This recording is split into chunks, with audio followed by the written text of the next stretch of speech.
All right, so this Knife Thoughts video is going to be on this knife, and this is the Cooper Cutlery Schatt & Morgan Mountain Man.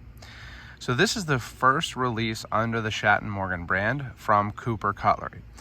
And to give a little bit of background information on that, Cooper Cutlery is really Gilbert Cooper and his two sons who purchased some of the Queen machinery and trademarks when Queen Cutlery from Titusville, Pennsylvania went out of business in 2018. And since then, they have made some knives under other brands that they have, such as Weed & Co., Battle Axe brand, and some others like Big Chief. And I have done some videos on those, so you can check out those videos that I'll have linked. But I think everyone who is a slip joint collector, a fan of traditional American slip joints, has been looking forward to them releasing a Schatt & Morgan branded knife. And the reason for that is because Schatt & Morgan was always the premium brand of Queen Cutlery. So it was a really well thought of brand for Queen Cutlery, and people really have wanted to see it continue to be made as a premium brand of traditional American pocket knives made in America. And some of the other trademarks that Queen owned and used were purchased by Smoky Mountain Knife Works, and some of those knives have been made overseas. So it's something that people were really looking forward to, including myself. And I, like I said, did some reviews of their previous knives, and you know, they did have some issues. So I was really looking forward to seeing this knife and hoping that it corrected some of those issues. And they were kind enough to loan me this knife to do a review and check out. And when I first got it, I was really impressed. So first of all, by the box. So I'll show you the box here. And if you are familiar with Queen Cutlery, you probably will find this box to be familiar. This is the same type label, exactly the same type label as was used on Queen-made Schatt & Morgan knives, even down to the different fonts. This one is model number 03W. They just put my name on there, I think, because they were sending it to me. But pretty cool. It's the same, not only the label, but the box itself seems pretty much the same. I don't know if they found the same supplier or what, but it looks very much like a Schatt & Morgan box. And then it does come in some kind of parchment paper type stuff, wax paper, and is similar to what other, you know, Schatt & Morgan knives came in, also similar to what they have used for their other knives. And then it does have a warranty card in here, or paper, that tells you about the warranty, so you can pause this and read that if you'd like. And then also it has a little card that is talking about the file and wire trademark, and a little bit about the knife. So pretty cool here that it has those things that the, you know, original Schatt & Morgan knives had from Queen. Then the knife itself really blew me away.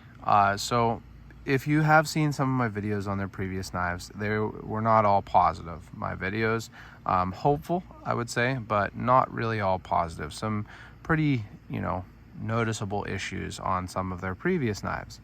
This knife, right out of the box, looks like a very premium knife. This bone is camel bone, and it's very beautifully deep dark blue and jigged with this nice kind of subtle jigging. Has this nice shield here. The stamp looks really crisp, and just a really big, good looking knife. It just has that look of a high quality knife. I'm gonna give you some comparisons a little bit later that really illustrate, you know, what I mean with it looking like a nice quality knife. So I'm gonna talk first about this knife. So this is a large knife, very large knife, I would say. It is, in comparison to a Great Eastern Cutlery 97, very close in size, and even might seem a little bigger because it's a little wider, and a nice tall blade there. And then here is a Queen Cutlery folding hunter. The folding hunter is bigger for sure, but you can see that this Mountain Man from Cooper Cutlery is definitely a big knife. So it's a very large knife, and it does have a very strong pull. So I would call the pull on this knife maybe like a 9, 8 at least. It is a strong pull. So, you know, definitely has that really hefty pull that a lot of people really appreciate on, you know, premium slip joints, and especially on a larger slip joint like this. You can pinch it very easily though. Look how much blade there is that sits above the blade well there. So you can get really, you know, the whole pad of your thumb on that and open it without any issue. The other thing is that it is nicely centered, pretty darn close to perfect, and it has a tip that sits pretty well within the frame. Now, it could sit deeper. I'm sure you could drop that kick some, but it's nowhere near proud. I mean, you can run your finger along there and you're not going to get cut by that or anything. So I always like that. I unfortunately seem to get a lot of proud tips on traditional knives and GEC knives. So I do like that the tip is centered and not proud. And then moving on to the fit, it is nice. So I want to show you the whole way around here. You can see that the fit between the back spring and the liners is really well done. Now, I'm not going to tell you that it's 100% perfect. There are some slight gaps, maybe right here, a slight gap right here, but it's very flush. And it's also flush, or close to flush, at full open. It's slightly high. The back spring is slightly high at full open, but it's very nicely done. It meets well. And you know, really nicely done with the fit. The fit between the covers and the bolsters is very well done. Really no gaps there. Looks like there might have been a slight gap, but it's filled in with, you know, some sort of epoxy or something like that. And really well done on the fitment between the covers and the liners and the spring. Not 100% perfect, but really well done. As for the shield does have a little bit of gapping around it. Not terrible. Hopefully you can see it there, but there is a little bit of gapping. But the pins are also really nicely done. You can see these are spun pins, which is also what GEC does. And they are really well done. No cracks or anything like that. Nicely rounded and domed. Just really well done. So it's a nicely made knife. Now, one thing is that this etch does have this kind of shadow or background, almost like it has a double image. So that's unfortunate. I do think that that would be good for them to make sure that their etch is not getting that double image. But other than that, it is, you know, the classic Schatt and Morgan etch. And then the edge here feels really good. Now, they did ask me not to use this knife. I have not used it. They gave me the option to buy it if I'd like to, but they didn't want me to use it before, you know, making that decision. So I haven't used it yet. I do think I probably will keep this knife because it's really a piece of history, but more on that later. But the edge does feel really nice. Again, I haven't used it. It looks like it's ground pretty well to cut. So I appreciate that also. And these knives are hand ground, you know, hand pinned.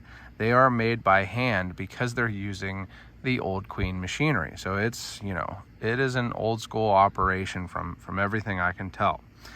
And the other thing that I wanted to talk about is this really is, I think, a good comparison. You can compare this as a peer to Great Eastern Cutlery knives. So I'm going to show you similar things on just the most recent Great Eastern Cutlery knife that I got here. This is a Great Eastern Cutlery number 72 Cody Scout in burnt sienna bone. And I talked about this knife has some slight gapping on the shield. This knife has more gapping. So there's a pretty good gap there above the shield on this knife. Same deal. Not perfect. This knife has some gap between the covers and the bolsters. It's something that I've been seeing on GECs relatively frequently recently. Some gapping between the covers and the liners here. Same deal on this. This side's pretty good, but some gapping here. You you know, maybe a little bit here. So it's something where I think that all of those issues that I talked about on the Schatt & Morgan, you do see on Great Eastern Cutlery knives. Even the edge, every now and then you'll see an edge that is kind of doubled like that on a Great Eastern Cutlery knife. So I think that the quality is very comparable. One thing that I did notice is that Great Eastern Cutlery is really good with their nail nicks.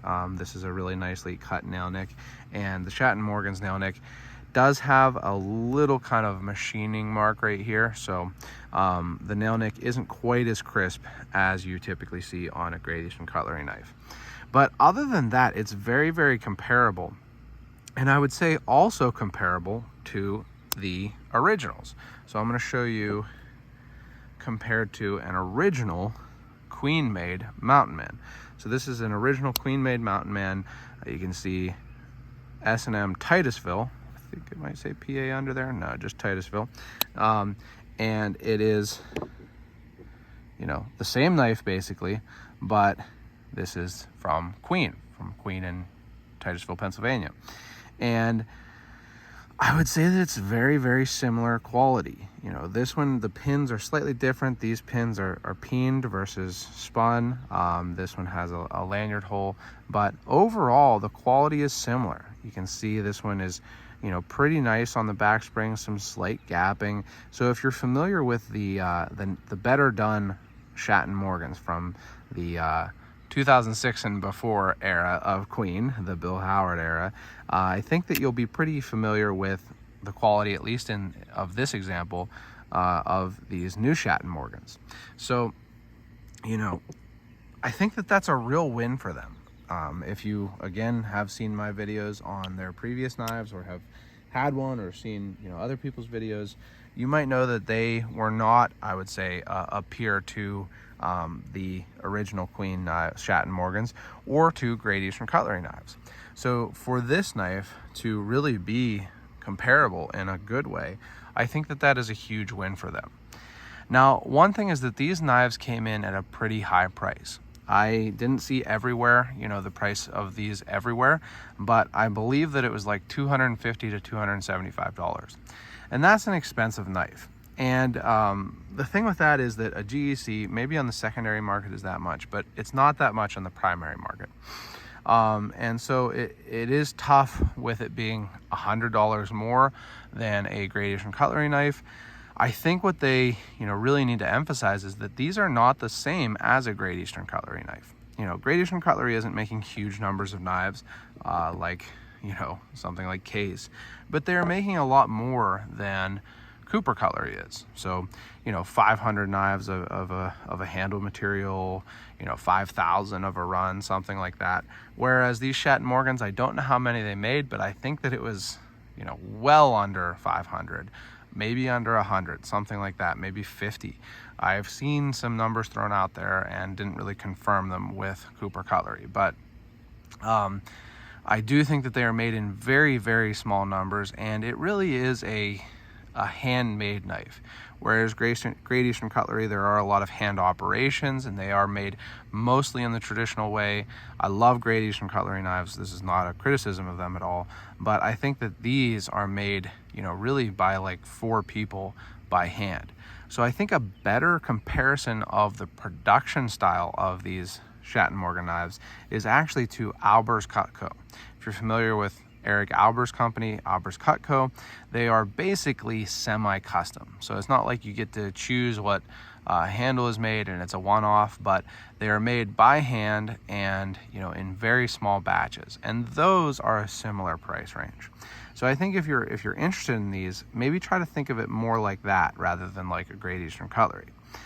The difficulty of that is that, you know, I think that you have to kind of decide what you are making, what you're doing, and hopefully Cooper Cutlery is able to do that and really hone in on their marketing, because I think that this is a really, really nice knife. I really think that it is a great addition to the American-made cutlery market, and I would love to hear what anyone who got one of these thinks, because like I said, this was provided by Cooper. I have only seen one of these Schatt & Morgans that they've made, and I'd love to hear what, you know, other people who got one thought. So I have loved getting to check this out. I really feel good about this knife. I feel good about the future of Cooper Cutlery and the Schatt & Morgan brand, having seen that they can make a knife this well. So I really appreciate them sending this knife, loaning it to me to do this video, and I hope that you have enjoyed the video. I hope that there are many more beautiful, classic American knives made by Cooper Cutlery under the Schatt & Morgan brand. And if you enjoy this type of video and this type of knife, make sure you subscribe to the channel, click the bell, and select all so you know when I post new videos. Check out my other social media. I'm on Instagram and Facebook at Knife Thoughts, and my website knifethoughts.com, where I post articles on knives like this and knife related topics. And last but not least, as always, don't forget to go out and do good.